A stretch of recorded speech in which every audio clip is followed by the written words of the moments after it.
Hello and welcome to Mahamaya selection. आप हमारे साथ जुड़ चुके हैं प्रैक्टिस बैच में, जहां हम कर रहे हैं टेरिटोरियल आर्मी रिक्रूटमेंट के लिए प्रीवियस ईयर क्वेश्चंस पे प्रैक्टिस। जी हाँ, आज हम प्रीवियस ईयर क्वेश्चंस को लेकर आए हैं और सेक्शन है हमारे पास इंग्लिश का। इंग्लिश के पेपर को आज हम सॉल्व करेंगे और देखेंगे कि टेरिटोरियल आर्मी रिक्रूटमेंट में किस तरह के क्वेश्चंस इंग्लिश सेक्शन में पूछे जाते हैं और उन्हें सॉल्व करने का हमारा अप्रोच क्या होगा। ये जो पेपर हम आपके लिए लेकर आए हैं वो जुलाई 2017 का पेपर है। जुलाई 2017 में जो भी प्रश्न पूछे गए थे इंग्लिश सेक्शन में वो आज हम आपके लिए लेकर आए हैं। तो चलिए शुरू करते हैं आज के सेशन को। जो फर्स्ट क्वेश्चन हमारे पास है वो है, in each of the following sentences following questions a sentence has been given in active और passive voice. Out of the 4 alternatives suggested, select the one which best express the same sentence in passive or active voice। जो पहला sentence हमें दिया गया question में, जो पहला sentence है वो या तो एक्टिव में दिया गया है या तो पैसिव में दिया गया है और आपको उसके लिए ऑप्शंस में से चुनना है कि उसका एक्टिव या पैसिव फॉर्म क्या होना चाहिए। ठीक है, तो चलिए शुरू करते हैं। फर्स्ट क्वेश्चन है हमारे पास, प्लीज हेल्प मी। क्वेश्चन है प्लीज हेल्प मी, कृपया मेरी मदद करें। अब इसको हम पैसिव में किस प्रकार लिखेंगे ये आपको बताना। सेंटेंस हमारे पास क्या है, एक्टिव का है, इसे हमें पैसिव में लिखना है। इसे हम कैसे लिखेंगे? ठीक है, ऑप्शन है, you were requested to help me, you are being requested to help me, you are requested to help me, you have been requested to help me. अब आप क्या करेंगे कि आपको एक्टिव पैसिव नहीं भी आता है। ये क्या है, प्लीज हेल्प मी, कृपया मेरी मदद करें। ये कब की बात हो रही है? प्रेजेंट की बात हो रही है। प्लीज हेल्प मी कैसा सेंटेंस है? प्रेजेंट का सेंटेंस है, कृपया मेरी मदद करें। अब ऑप्शंस देख लीजिए, you were requested to help, यहाँ क्या है, वर है। अब चूंकि ये वाला सेंटेंस जो है प्लीज हेल्प मी ये प्रेजेंट का है, तो इसका आप एक्टिव बनाएं या पैसिव बनाएं, जो टेंस होगा वो वही होगा। ठीक है, तो you were requested to help me ये क्या है कि ये तो पास्ट की बात है, तो ये तो लॉजिकली ही बिल्कुल गलत है, बिल्कुल भी नहीं होगा। आप यहाँ क्या कहा जा रहा है कि आपसे मदद करने के लिए रिक्वेस्ट की गई थी, जबकि सेंटेंस तो हमारा प्रेजेंट का है, तो पास्ट का उसका पैसिव कैसे हो सकता है? देन हमारे पास है, you are being requested to help me, you are being requested, आपको रिक्वेस्ट किया जा रहा है मुझे हेल्प करने के लिए। अब ये वाला जो सेंटेंस हमारा प्रेजेंट का है, तो ये क्या है, प्रेजेंट परफेक्ट कंटिन्यूअस तो नहीं है, प्रेजेंट कंटिन्यूअस तो नहीं है, लेकिन यहाँ पे जब हम बीइंग यूज करते हैं तो हम क्या बनाते हैं, हम कंटिन्यूअस बनाते हैं। ठीक है, प्रेजेंट कंटिन्यूअस टेंस बनाते हैं, लेकिन टेंस तो क्या होना चाहिए, बिल्कुल सेम होना चाहिए, तो इसलिए ये भी हमारा रॉन्ग है।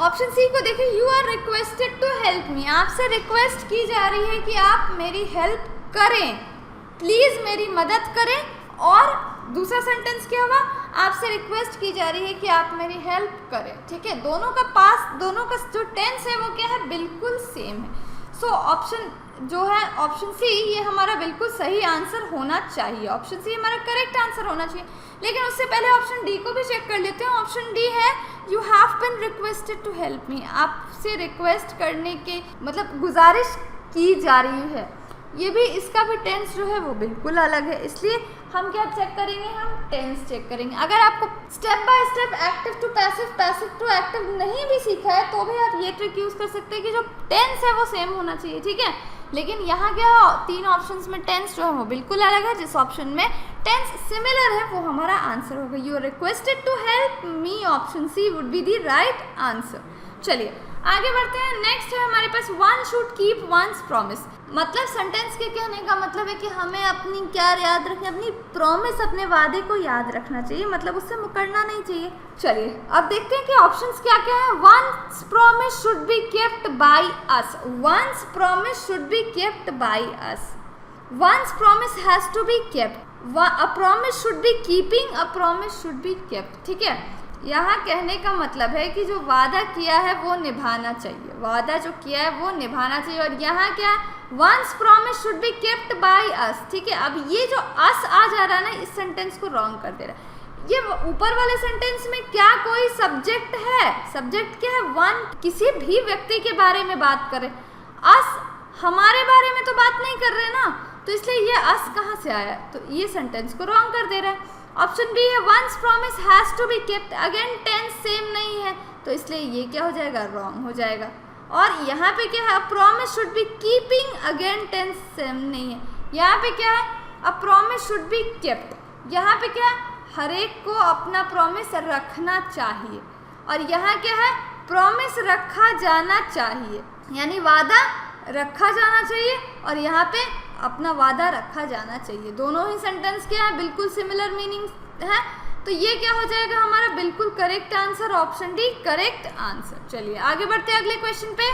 तो इन क्वेश्चंस को ना हम क्वेश्चन का सेंटेंस का सेंस समझकर भी कर सकते हैं, ठीक है। चलिए आगे बढ़ते हैं अगले क्वेश्चन पे। अगला क्वेश्चन भी अगेन हमारे पास यही क्वेश्चन है, a lion may be helped even by a little mouse.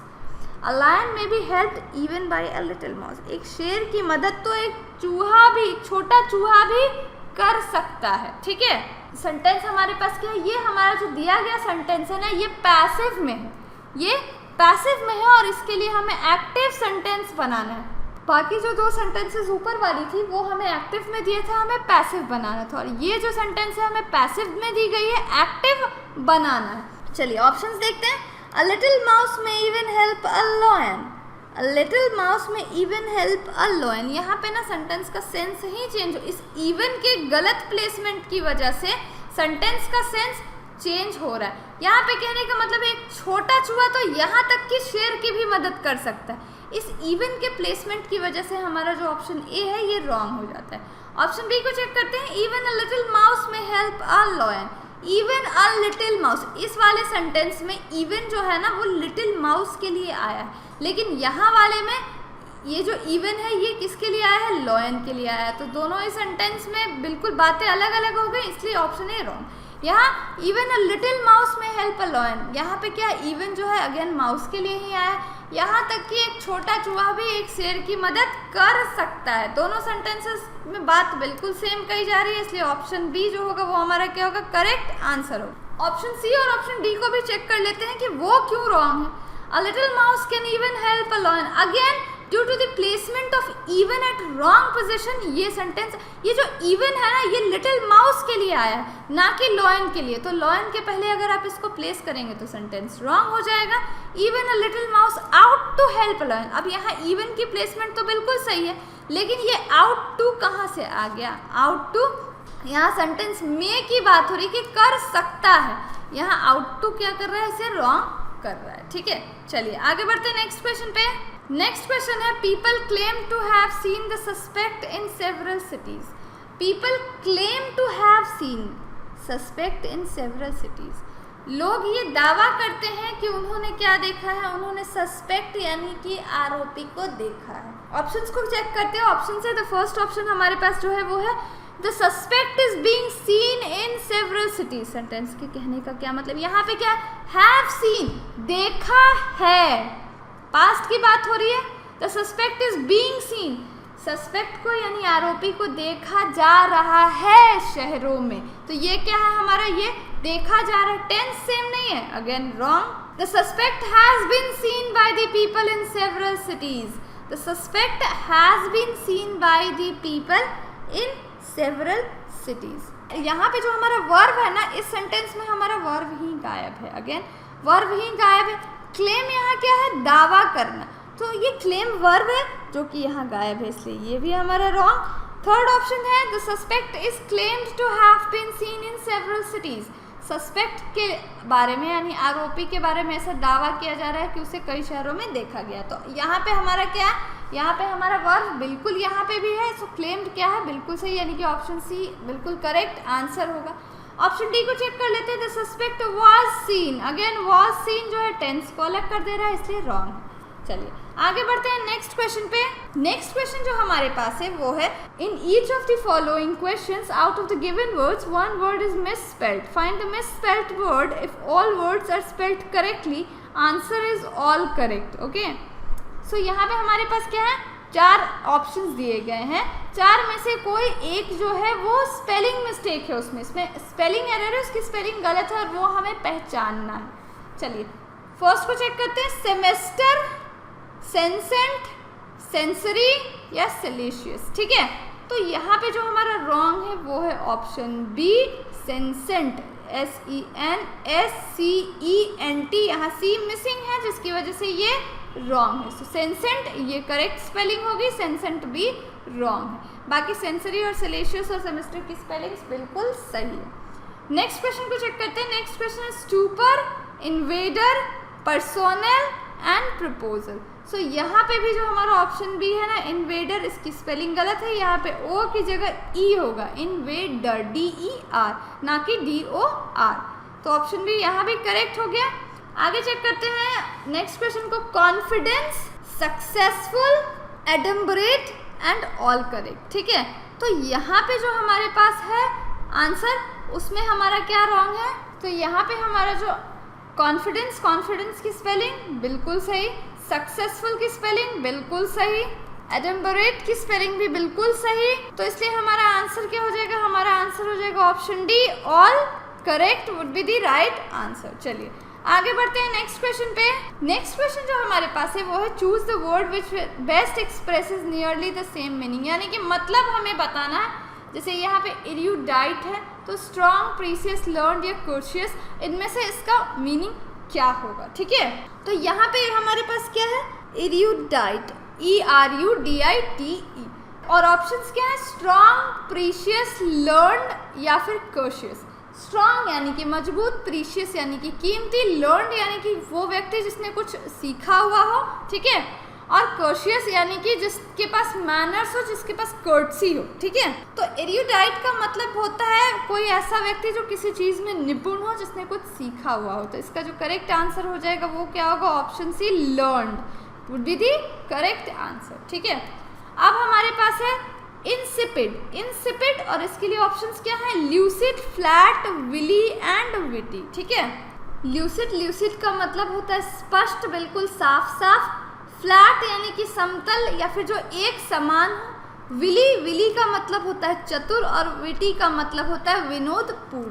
तो इंसिपिड जो है, इंसिपिड इनमें से सबसे नियर जो है वो फ्लैट के है, यानी कि जिसमें बहुत ज़्यादा वेरिएशंस ना हो, जो लगभग समतल हो। ठीक है, आगे बढ़ते हैं नेक्स्ट क्वेश्चन पे। नेक्स्ट क्वेश्चन है इम्पायरिकली, इम्पायरिकली, इम्पायरिकली का क्या मतलब होता है? पहला है intuitively, verbally, through written communication या बाय ऑब्जर्वेशन एंड एक्सपेरिमेंट। ठीक है, तो इंट्यूटिवली का मतलब होता है इंट्यूशन की फीलिंग, यानी जो कि आपके मन में आए, जो कि आपके मन के थॉट्स हो, जिसे हम गट फीलिंग बोलते हैं वो।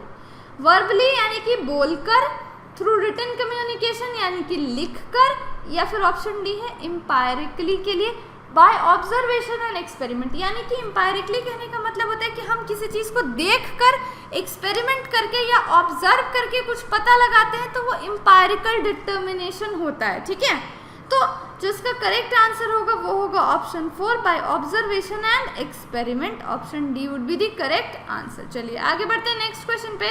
नेक्स्ट क्वेश्चन हमारे पास है रिपंजेंट, रिपंजेंट, जिसके लिए हमारे पास ऑप्शन है amiable, repulsive, amoral, apolitical. Next word जो हमारे पास है वो है रिप्यूगनेंट, जिसके लिए ऑप्शन हमारे पास है एमिएबल, रिपल्सिव, अमोरल या अपॉलिटिकल। ठीक है, सो रिप्यूगनेंट का मतलब होता है प्रतिकूल, यानी कि कुछ ऑपोजिट में, कुछ अगेंस्ट में। ऑप्शन है एमिएबल, एमिएबल का मतलब होता है सुशील, रिपल्सिव, रिपल्सिव का मतलब होता है प्रतिकारक। ठीक है, प्रतिकारक, ये हो गया हमारे पास सुशील। रिप्यूगनेंट का मतलब हमारे पास हो गया प्रतिकूल।